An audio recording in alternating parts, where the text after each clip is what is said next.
were you putting out mixtapes at the time, or like what was the way to get on when you were in your 20s? What was the way to break in as a rapper? By the time I went to state prison, I did like 3 mixtapes. Okay. And then I got out of state prison and I did a mixtape. I did a mixtape called Best Thing Flowing. That was my first one. Then I did another one called Trigger City Goon. And then like I kind of fell back from the music because I was making so much money in the streets. Like that's like somewhere like a little bit after that's when everything started taking off. And then with what?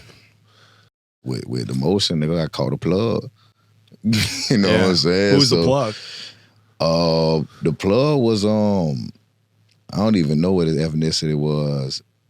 He had to be some type of Hispanic because of what his last name was, but it was I think it was a Hispanic dude out of Humboldt. For coke?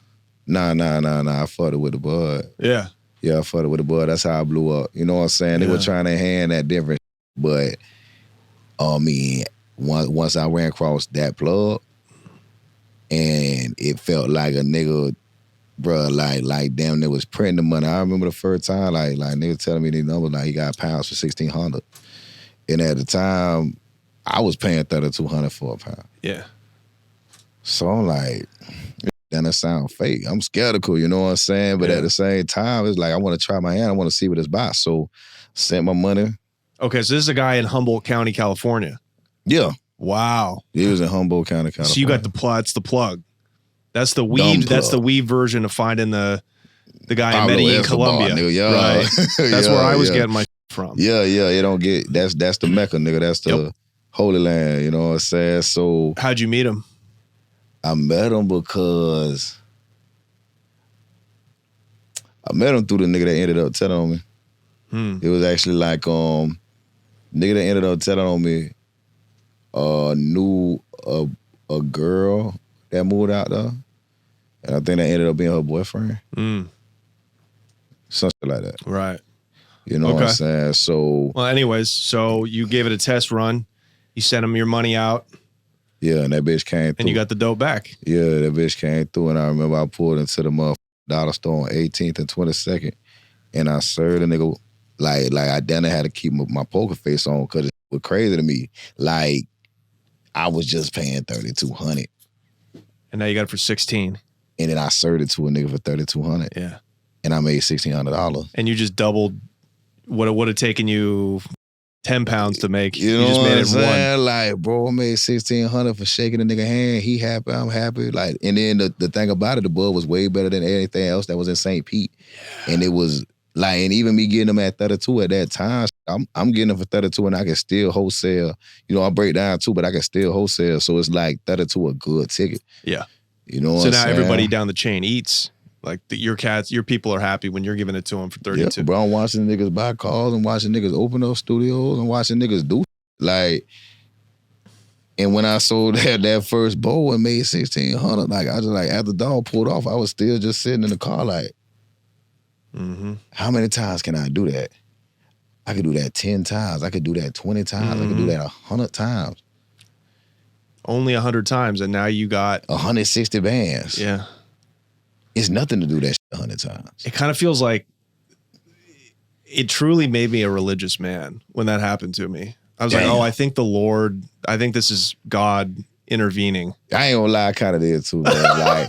like, bro, I swear. All that voodoo like, that your mom had been I kind doing. of felt that way too because like I just was a good nigga and I did good things with it.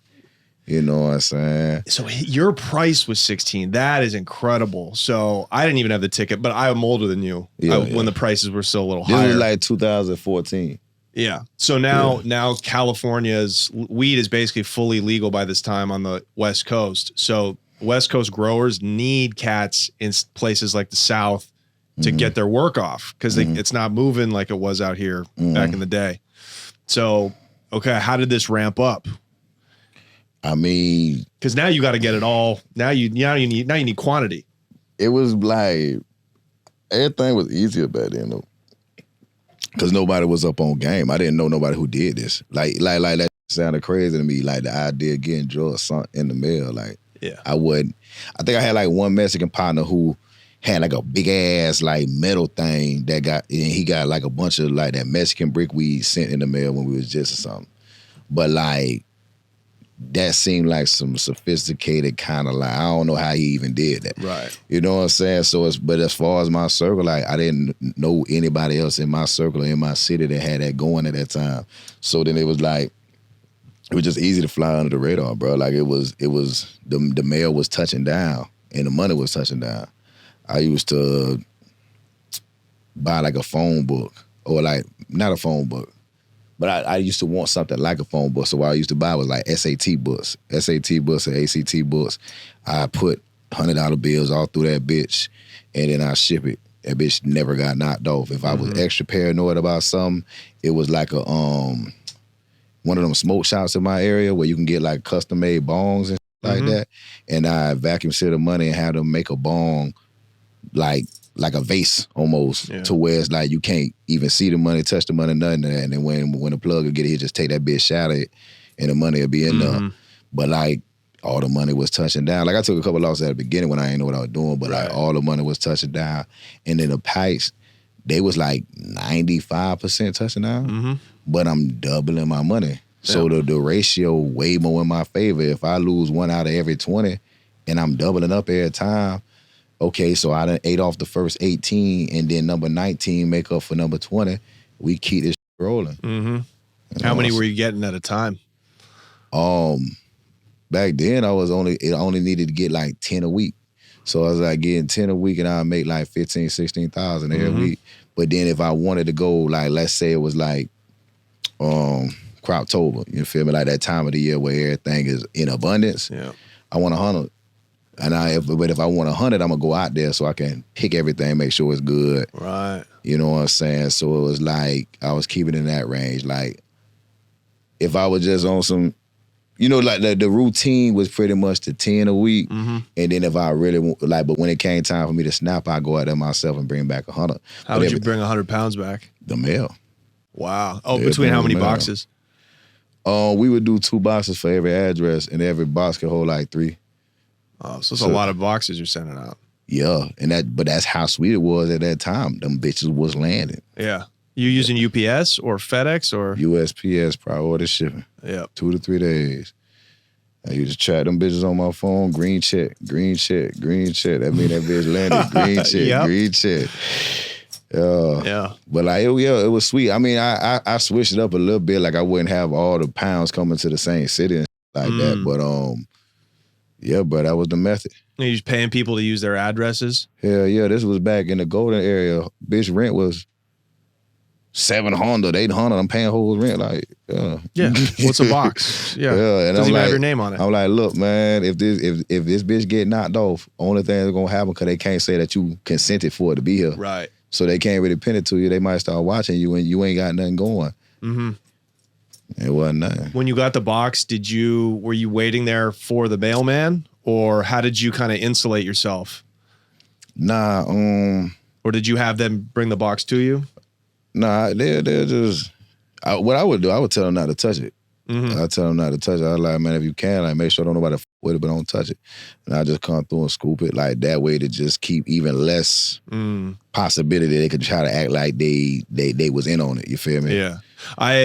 I met a guy who would say when he got weed sent through the mail, he would get the box delivered to his address and he wouldn't touch it for like 3 or 4 days. Like he would just bring it into his house, just leave it there. It was under a fake name. So if the cops raid it, he's like, look, I think it was just a mistake. I haven't even opened the box. Yeah. No, it doesn't have my name on it. Yeah. So different little methods like that. But you were just cowboying it.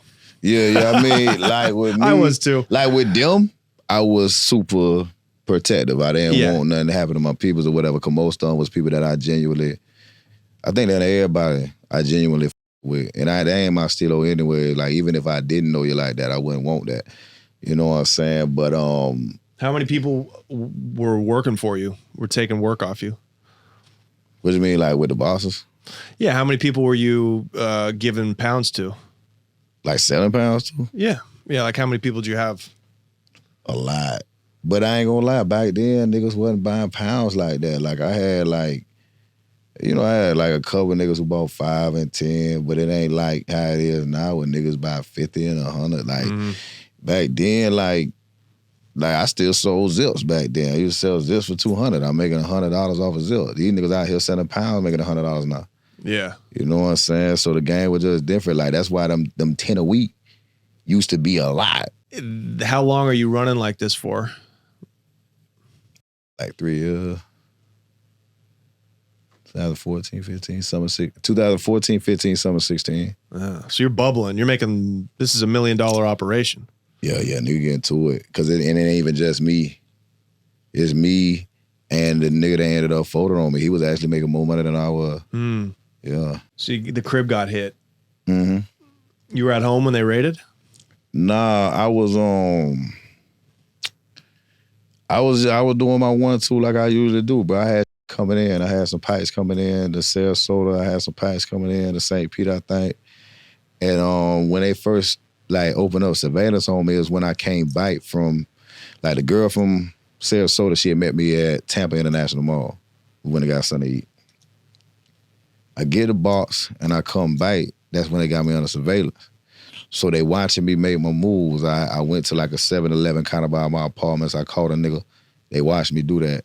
I went to some apartments by my apartments, called a nigga. They watched me do that. Then I had some in the hood because I was staying like in some like luxury. Like I was like deep north. I was like as far as St. Pete as you can get before you get to Tampa. So I shoot to the hood. I'm out the realm of surveillance. And then when I come back, I got the box that I picked up off one of my little dogs. And, I'm walking up to the apartment. And when I'm walking up to the apartment, I go to take the key fob to open up my gate because it's like a dude standing by there who can't get in. And he making it sound like he on the phone, you feel me? Like talking to the people who staying there like, hey, man, I'm standing at the gate. I can't get in this bitch. And, I already had a key fob, so I ain't no pressure at all. I got you. I go to open the gate for him to let him in, and then he grabbed me. And when he grabbed me, I'll tighten up. Like I'm down there ready to fade because I don't really know what's going on, but this nigga just put his hands on me and he starts saying, police, police, police. Then I start looking around and these bitches jumping out of bushes. They coming from behind cars. The police was everywhere.